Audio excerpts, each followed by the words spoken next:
Welcome back to another episode of What Are You Made Of with your boy, the unstoppable Mike C-Roc. I'm in the house today with the hardcore closer, Ryan Stewman. You may have heard of him. If you haven't, you better look him up. But before we do that, let me thank you for listening today. Thank you for watching. Thank you for the support that you've given me and my movement and the book Rocket Fuel. Go get a copy of that. Become unstoppable. Today, we're going to be talking to Ryan, the creator of the G Code and leader of the Apex movement. Ryan's mission in life is to help as many people as possible become the most elite versions of themselves. Ryan is a top contributor to Forbes and has published 13 fucking books. Wow. I just did one, Ryan, 4 of which have gone on to be bestsellers. I'm going to get into all the other stuff on his bio right now when we ask you the question to bring the show into focus here. What are you made of, Ryan? Apparently, I'm made of really long bios. I have no idea who writes those for me. I'm not sure whose department that is, but it's like they're long. Well, shit, dude. I only read a quarter of it, just so everybody knows. There's like a whole book here. No, I'm just messing with you. So, what are you made of, man? That's a good question. I know what made me would be hard work, right? So I guess the ingredients of hard work are perseverance and in belief and confidence. If I had to do some reverse engineering there. Yeah, you didn't just start with that though. So we got to get deeper and dig into the ingredients that got you there because, I think people need to understand that confidence and hard work, understanding like work ethic. It's not something that's just ingrained into you. You learn that from somewhere. You watch it, you realize you need to do that. So take us back. I mean, you can go back to diapers or when you're crawling as far back as you want to. Tell us what it was like growing up as Ryan Stewman and what went into making you. Well, I guess growing up, you don't know as a kid, but life sucked, I guess. But isn't that funny, Mike, how you don't really know that until you're an adult and you're raising your kids. You're like, damn, man, we were really poor and, had a very askew view on how life operated. You know what I mean? Like limited information. Like I'm old enough and you appear to be old enough to where if we wanted some shit, it wasn't Google. It was if your family had enough money to own encyclopedias, you could find out the information in your house, right? Yeah. Or you had to march your ass down to the library or ride your bike to the library to figure out what you were trying to figure out, And anyway, so at a young age, my parents divorced and my pops disappeared. And later on, my mom remarried and that dude adopted me. And that dude, my dad, apparently, I don't really know him, but my dad, my birth father, apparently was an entrepreneur. And my grandparents, who I know both sets of grandparents, they're all still alive, crazy enough. Wow. But my father's mom and father, my grandparents on my dad's side, he was an entrepreneur, business guy. And then my mom's dad and mom, my grandfather was a banker, right? So they both own their own businesses, right? That totally skipped the fucking generation in my family because my mom and my dad, they have worked for somebody their entire life. There's nothing wrong with that, but they're not risk takers because they saw it fuck up my grandpa's life, right? They're that's a roller coaster I don't want to get on. And so my adopted dad did not understand entrepreneurism at all. Neither did I as a kid. They call it ADD or whatever the fuck, right? And his answer for everything was either, he was very strict. It was either violence, right? Like he would, hit me or whatever the fuck, or work.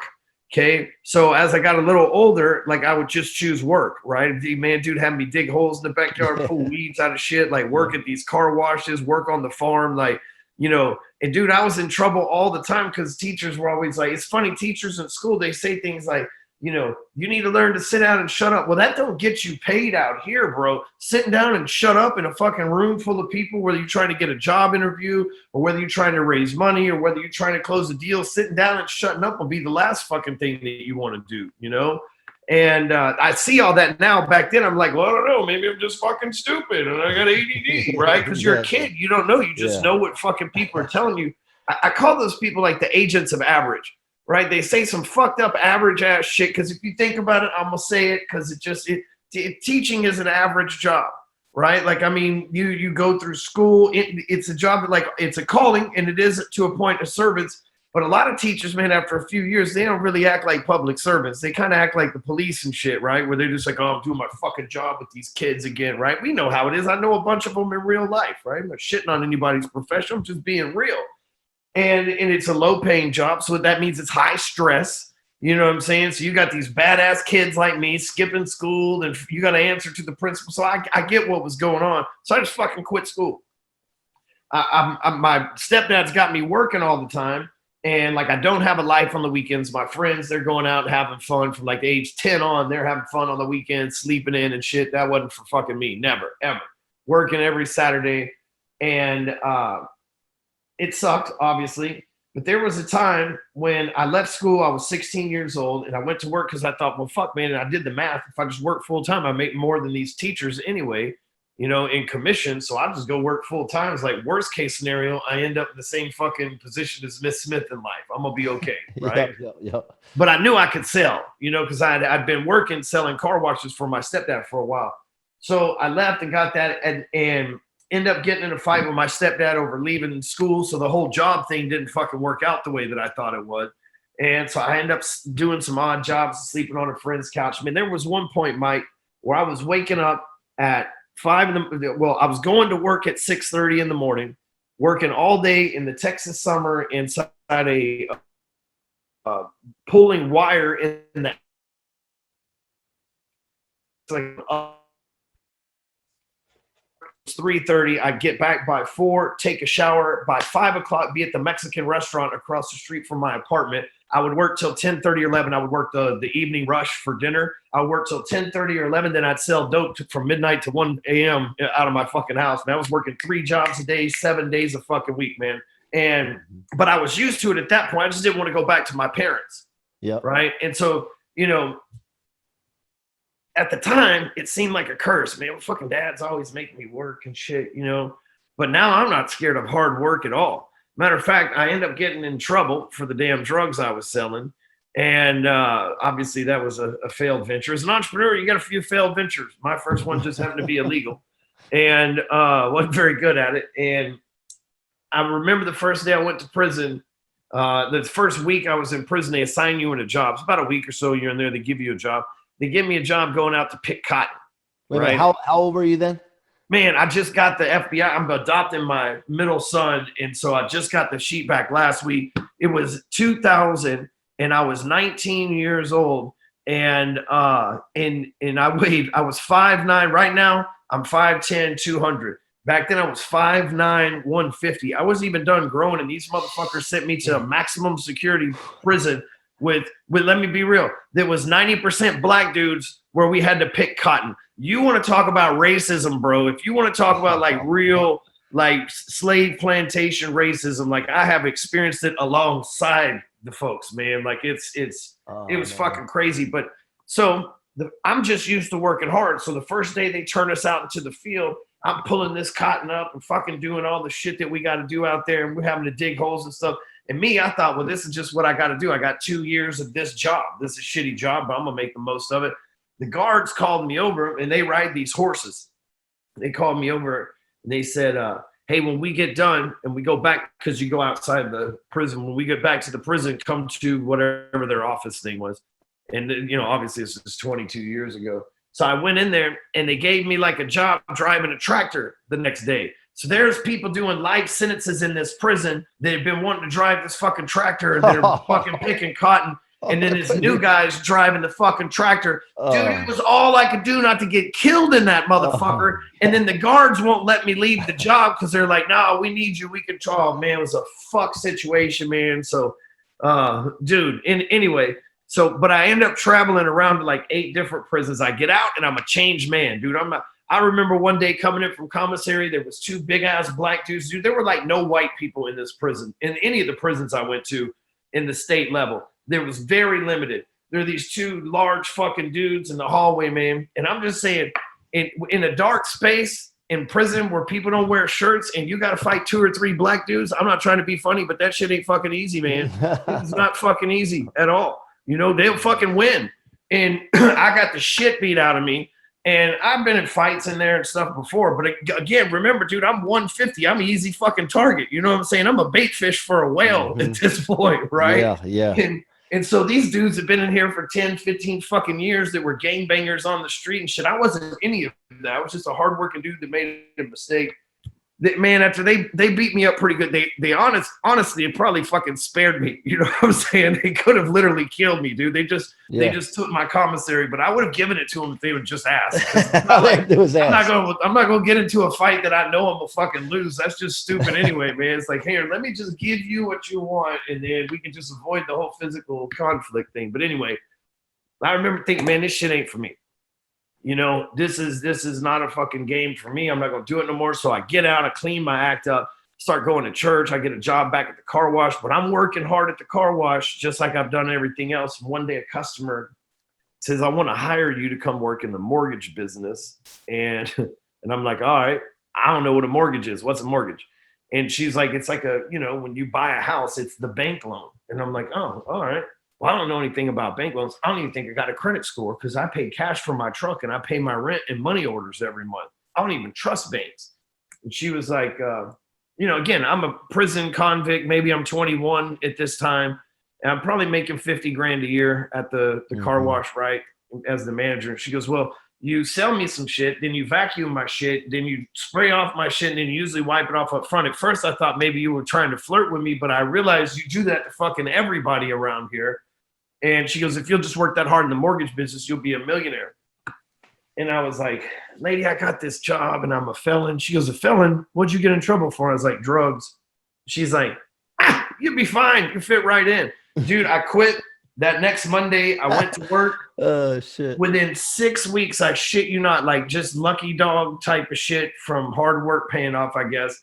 Within about 6 weeks, I had about, $25,000 in commissions that I had made. What were you doing? Refis? No, I was doing purchase, man. Check this out. So like I go on a Monday and as soon as I get in the elevator, the FBI is in the elevator raiding the mortgage office. I thought they were coming to this one. I was like, I knew it was too good to be true. They were going to another one that was in the building, right? But that was a good sign to me, like, don't fuck this up. You know what I mean? Yeah, because it's the FBI that fucks you with this, but it's not the dude. It's hilarious. Me and the FBI guys get in the fucking deal, and they're looking at me, and I'm looking at them, and they're waiting on me to push the fucking floor on the elevator to see which one I'm going to. Right? I'm like waiting on them to push it, so I know to push a different one. But they're like, it's like when you go to close the sale, it's like the first one that speaks, and I'm like, fuck, I'm gonna have to push this button. Dude, when I push, like, say I push floor 4 and they push 6, I'm like, oh fuck, thank God. So that weekend, I don't know shit about anything, right? Mm-hmm. And that weekend I'm sitting at my friend's parents' house and we're watching the Ohio State game, and I'm like, hey, you guys lived here like as long as I can remember. You ever hear of something called a refinance? And they were like, yeah, but we got bad credit, blah, blah, blah. And I was like, I don't know. This chick I work for, man, she says they can do some wild shit. So I connected them on Monday. 3 weeks later, I got like an $8,000 check. At that point, I was like, I have no idea what happened, but I liked it. Then the dude that mowed the yards for the car wash, he calls me. He goes, hey, man, I've been at the car wash for like 3 weeks now. You're not fucking there. Every time I show up, what are you doing? I'm like, man, I'm a banker. All right? What year was that? What year did you get into it? I'm like, he goes, well, cool. I'm buying an $800,000 house or something like that. So it was another 2 points, another $14,000. So yeah. What year did you get in the mortgage business? 04. Oh, okay. I got in. I don't know if you knew this. I'm still in. I run a division for 2006. I got in right before the crash. So you had a good run like that. That was a good run right there. 2004 to 2007, 8. Shit. Well, let me tell you, man, in 2004, I started in like October, and by the end of the year, I made like, let's say $40,000, which used to take me a whole year to make. It's like changing money. You know what I mean? So in 2 months, I make this stuff just from friends and family, but then you run out, right? You know the game. You run out of friends and family. You're like, fuck, what do I do? This is why most people fail at real estate. Mm-hmm. So I drive around, look for people with signs in the yard, and the anytime knock on their doors, right? You probably shouldn't do that today. This is a long time ago. It's 20 years ago. And one day I'm sitting at home and, I'm about 2 months out of money. You know what I mean? Like I'm running on credit cards. I'm like, fuck, man, where's my next deal coming from? Because this wasn't a lead gen. The internet wasn't a thing like it is now. You were like literally dropping off rate sheets, having coffee meetings with realtors. This is bullshit that you had to do back then, right? I ain't paid my cable bill in 2 months, so my cable's off, but I got one channel, and on this one channel, they run a commercial, and it's like, come on down to this hotel on Saturday and be a real estate investor. And I was like, those motherfuckers need money. If they're trying to learn how to be a real estate investor, they got money, need money, and I'm the guy. So I went down there, and everybody who bought the package, I would hand them my business card. About 2 weeks later, one of these dudes calls me and he's like, I got 55 houses in like Tyler, Texas that I need to refinance. And then I'm going to sell them off. And he's like, I'm going to pull my money out and then I'm going to sell them off in parcels. So like for the next 6 months, I got 55 fucking houses, and he sent me a bunch of his buddies. 2005, I make $770,000. I literally went from prison to fucking washing cars at 40 grand a year to making that double that a month. Damn. Well, the cops, I buy a nice house, cars, all the stupid shit you do in your 20s, that you don't need. I'm single by myself. I should have lived in an apartment and saved it up, but I'm blowing it. Cops, I got 32 houses that I own that I'm getting rent from and shit like that, because I'm taking the seminars at this point, right? Like I'm going to them, I might as well pay and take them and shit, right? And so the cops in this small town that I lived in selling drugs in before thought that now I'm selling big drugs. I must have went to prison and made some connections because now I got this house and all this other shit. And so people coming by and dropping off papers and dropping off rent the first of the month. It might be a Benz, then a Ferrari, then a fucking beat up ass car, a Crown Victoria from the ghetto, right? Because those were where my rent properties were. Yep. And so they raided my house. I didn't have any drugs, but I had a gun. Long story short, I beat the case. Then the feds picked the fucking case up. And in 2006, I landed my dream job at like the best bank in Texas, in my opinion. And my second day on the job, the ATF called me and they were like, hey, we need you to come turn yourself in. We got this gun and we're going to take the case, and you're a felon. You can't have a gun. I'm like, in Texas, you can have a gun if you're a felon. It's like, not according to the federal government. So it's like weed in California. The DEA wants to bust you. They can't, Like, well, fuck, I didn't know that. They're like, that's not our problem, And so anyway, I end up having to do 15 months in prison, and that's a whole different story in itself. But I got out in 2008, so the whole time I'm in prison, it's like, the mortgage market's falling apart, blah, blah, blah. So I get out. I know two things, wash cars or mortgages. So I go back to work in the mortgage business, and everybody's leaving the industry, and the news says it's falling apart. But I started hitting everybody up that was leaving for their contacts. And so I started hitting everybody up as they were leaving. Yo, Mike, you quitting? Hey, look, man, who's going to take care of your agents? Who's going to take care of your investors and shit, man? They need somebody they can trust. I'll take care of them for you. I slide you a little money for the first couple deals while you're transitioning in your new job. And fuck, dude, I made 300 grand in 2009, fresh out of prison with no contacts, because I damn sure didn't want to be like, hey, I'm back after 2 years. I know you missed me. The internet wasn't, Facebook and all that shit wasn't really around back then. Yep, I remember. And lastly, Obama in 2010 passed a law called the Dodd-Frank Act, and then changed licenses in the mortgage world from state to federal. My state license was still active, even though I've been incarcerated, and the feds wouldn't give me one. So, it's how I wound up being the internet thing and looking into the internet world. Was I needed a job that didn't have a boss, didn't have a license, the government wouldn't meddle in, that I could run, that was legitimate, wouldn't get me sent to prison. And so I started teaching loan officers how I, did my thing and made all that money.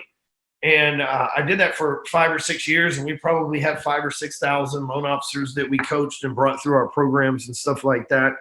And in 2017, 2 of these loan officers had this huge fucking falling out, and it like sent ripples through like my entire network over a bad investment deal, Shit. And just it brought so much drama. And I never dealt with nothing like that before, like just 2 huge alpha egos that just were fucking went full blown toxic, man.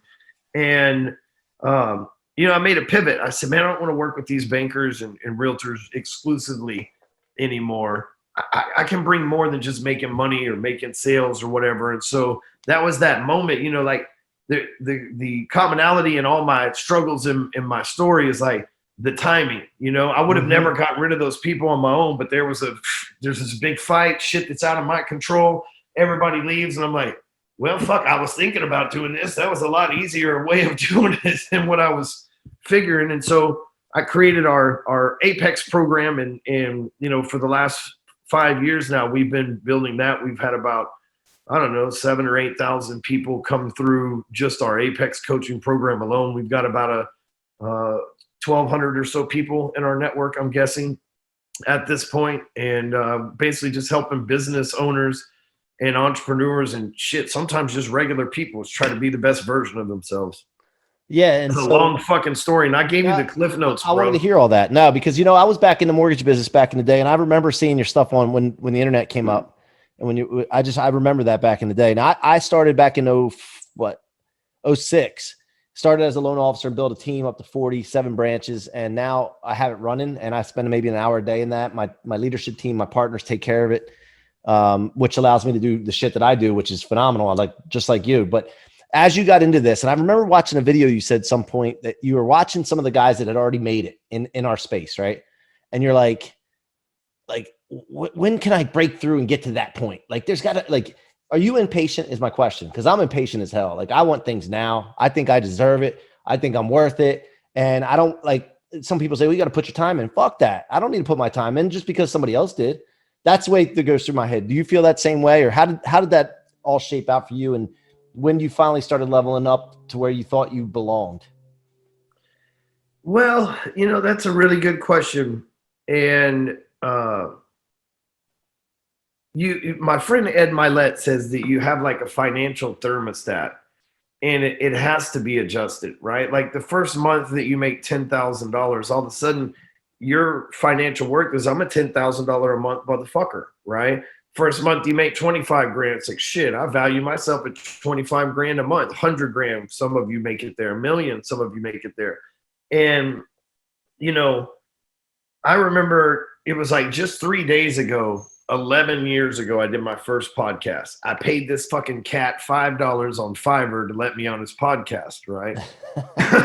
Now I got people that'll pay me, 5-10 grand to come on podcasts sometimes, right? And I paid these people $5 to get me on. The guy clearly didn't know me. He's like, here is go ahead and introduce yourself, sir. Like, fuck. Right? But nobody listened to that shit. Yep. Right? Yep. And I was so mad. Like, dude, I paid $5. I was on the radio. Why did nobody listen to this shit? But I listened to it 2 days ago, and I was like, thank God nobody listened to that, because I sounded like shit and didn't know what I was going. And when you say, the reason why I share that is I'm getting paid today from work that I did 11 years ago. When I started writing a blog in a week in January of 2012, I just never quit. When I started podcasting in 2011, I just never quit. I still do it today, obviously, both of those things. When I started making a Facebook post a day back in 2010, I just never stopped. And what's happened is, look, there's faster ways than I've done it, and that's what I teach. I did the shit the hardest way possible, but I learned a lot I got infinite wisdom along the way doing this. But, I just never stopped at these things. So what happens is I started this shit in 2000, let's call it 2011. Okay. I discover how to build a site on WordPress. Okay. It's not until 2018, like 2017, I make $3 million in a year. Right. That's like, for me, I'm like, damn, that was fucking big money. It's like, oh shit, we made $1.5 million the year before. Now fucking making $3.5 million. Damn. Then the fucking clients get in a fight. That fucking wipes out that $3.5 million, a large majority of it, right? So I build it back up. By the end of 2018, I had 2 employees get in a fight, and everybody fucking quit, right? One of them accused the other one of some fucking shit, man, and everybody took sides, and basically everybody quit. So 2019, it was me and an assistant all the way up until July, trying to manage 100 freaking coaching clients, like with no coaches, just me and shit, right? And dude, we didn't even really start cranking out and making money until the end of 2019, when we had a few more salespeople and shit like that. And then literally last year in November of 2020, September of 2020, we finally had a team together in a meeting and got on the same page. And I swear it was just like pouring like just gas all over what we were doing. And we're doing now in a week what used to take us half a fucking year just 2 years ago. And it's insane. But I never, here's the thing. I'm impatient. I want my shit immediately, if not sooner. But I know that I got to work for it. So I'm just willing to keep my head down, focus, and do the work. And I say do the work despite the results, because, man, the results are coming.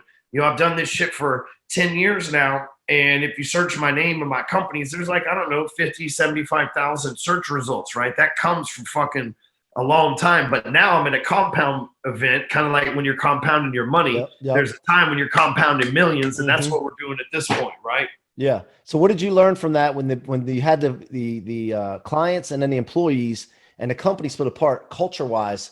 What have you done differently this time that's going to prevent that, to try to create an indestructible situation for your company? You know, that was the big question, right? So I'm a very self-responsible individual. So when that happened both times, I'm like, oh, it's Mike's fault. I'm not that guy. I'm like, what did I do? Right? How there's something, what did I do that could maybe stop this? Could have handled it better? Where is the fault so that I can improve here? That's just how I am. I'm going to take it. My friend Cheplak says, if you're at a stoplight and someone rear ends you, if you're really personally responsible, you take responsibility for being at that stoplight, not getting mad at them for hitting you, right? Yep. And so, you know, I look at it and I said, okay, on social media, you know, there's no pictures of me and women anywhere, even though I'm married. And even though I have a mostly female staff and I have a ton of female friends, so it looks like a bunch of macho dudes. I'm always talking about drugs and drunken nights, and I'm just doing it for comedic effect. But what's happened is I'm attracting these people that like to drink, so they're fucking all over the place. They like to fucking get high on the weekends like bankers and shit do, you know, and not high like weed, but like high like cocaine and stuff. So I got these misfits that I'm trying to transform, that they don't want to transform, they just want more money. Okay. So I realized this, okay, so that's who I'm attracted. That's not who I want. Okay. I want someone who's going to be a good dad or a mom. I want someone who's going to be in good physical shape. I want to work with people who are building a business, not just writing loans or selling real estate. I want to work with people who have a mission and core values. So that means I got to develop my mission and core values. And that I love it. Yep. Was the big difference. Right. And I know you hear that, and this is funny. You can hear shit your entire life and be like, hey, fucking everybody says that shit. Well, everybody's fucking saying it because it's true. And don't be a hardhead like me and lose your ass 3 times along the fucking way because you didn't develop. Because here's the thing. One of the reasons a business fails or clients fall out or employees fall out, like what I had, is communication. Okay. There was a miscommunication somewhere. But when you clearly explain your core values, which is basically what you stand for, and your mission, then guess what? Everybody gets to make a decision to get on the fucking jet with you or not, right? And until that, nobody really knows what the mission is. I don't know. We're supposed to make money and help people, right? But no, when you say our mission is to help as many people as possible become the greatest version of themselves, right? When they're on the call, they're thinking, is this helping this person become the greatest version of themselves? When they're responding to a customer service ticket, they're thinking, is this helping them become the greatest version of themselves? When they're giving them advice, right? Now we've clearly communicated what our mission is to every single fucking person, not just customers, but person that we come in contact with. And then we have some core values that we live by. Like, we go above and beyond. We do the work. We make no excuses, right? And they're all things that signify integrity, honor, and hard work, right? And so now we hire and fire according to that. But the biggest thing that poured fuel was getting these core values together and then assembling a team that bought into them. And when I saw a team that bought into the shit, in the beginning, I didn't know. One of the guys was my sales manager. He worked for me for 3 months. I'm like, you're doing a good job. You're in the wrong position. You're now COO. Another one was my top sales guy. I'm like, no, man, you're in a different position. You need to be training the people over here. I moved some shit around. Now we got the mission. So now we got to find out what position that you fit in now that we got the fucking our shit in line. And dude, I'm telling you, it's changed the game. It's the 6th of the month and we already have sold over 7 figures this month. Yeah, baby. I love it. That's got to be a non-negotiable. I mean, ever since that changed everything for me, ever since I personally, my own core values, my own core mission, which is all people are unstoppable to live in life of their dreams. Everything goes towards that or away from it. It's my decision. It's a simple decision. It's not rocket science. That's what I love about it. Cause I'm a simple guy. I don't know about you, but I like easy decision towards or away. Just make it easy for me. And then when you make it easy for all your people, dude, I'm so pissed that I didn't know that before. You know, my boy, I'm going to pitch something real quick. My boy Darius Mershazda, he was the CEO of the TMS Mortgage. You ever heard of TMS Mortgage? He wrote this book, The Core Value Equation, and talked about how he came up with the core values and how he unleashed it to his team in the mortgage business and how it changed everything. And, you know, my team's implemented it. I've come up with my own. My mission has skyrocketed since, personally, professionally, and at home. And I love that shit, man. I'm so glad you said that and spelled that out, that made a difference for you. Yeah, I'm gonna get that book, man. Yeah. I'll let you know. I'll email it to you. And then the other thing I wanted to ask you about this, before we do that, though, my last question is about the rocket fuel law. How can my audience engage with you? And do you have any like programs you want to pitch, whatever you want to do, man? You know, the best place to find me is hardcorecloser.com. It's my blog. There's tons of content, videos and podcasts and stuff on there. My social media is all there. So that's like if you want to follow me, I'm not active on LinkedIn. I'm active on Instagram and Facebook, but you can find the right profiles at hardcorecloser.com. If you don't go that route, you search for me on social media, only the profiles with blue checks are really me. If it's not verified, it is definitely not me. Cool. Guys, go check them out. Final question. The rocket fuel law is to convert all setbacks, disappointments, letdowns into rocket fuel by storing them in your tank instead of your trunk where it weighs you down to become unstoppable. What does that meant to you? And you've told the story, but what does that mean to you in a clip so I can promote the show with it? What's the rocket fuel law mean to you? Well, I believe that in the beginning, the rocket fuel is wanting to prove everybody wrong. Everybody that said you were a loser, everybody that told you not to do it, everybody that said it was risky, everybody that doubted you, proving them wrong. But there's at some point, you fueled yourself on that enough to where you've passed those people. You're no longer angry. And that's where that new rocket fuel has to kick in. And that new rocket fuel's got to be your life mission and values that you live by. Right? Like we've all got animosity, the chick that dumped us or the teacher that said we were stupid or whatever. But man, once we can use that as fuel for a while. But once that fuel burns out, we got to refuel with some good stuff where we're working from the heart and not the anger and stuff inside our head. And I know a lot of us, especially guys like you and I, Mike, that are, a little rough around the edges from time to time, maybe a little hard-headed, other than, sometimes the proving people wrong is a big amount of fuel, right? But once you get past that and you've done it, so what happens is most people never get past that, right? They have some animosity towards somebody. They got to have it their whole life. You got to make that shift once you've excelled past the people that you wanted to prove wrong. That's how I look at it. Love it, man. Love it. Thank you for that. Thank you for coming on the show. And I look forward to doing some things with you in the future. If there's anything you could ever think of that I could help you with, let me know. I'm always available to my friends. And until next time, guys, keep listening, keep supporting us. Go subscribe on your favorite podcast platform. Thank you for being here today. Go get that Rocket Fuel book. And until next time, be unstoppable.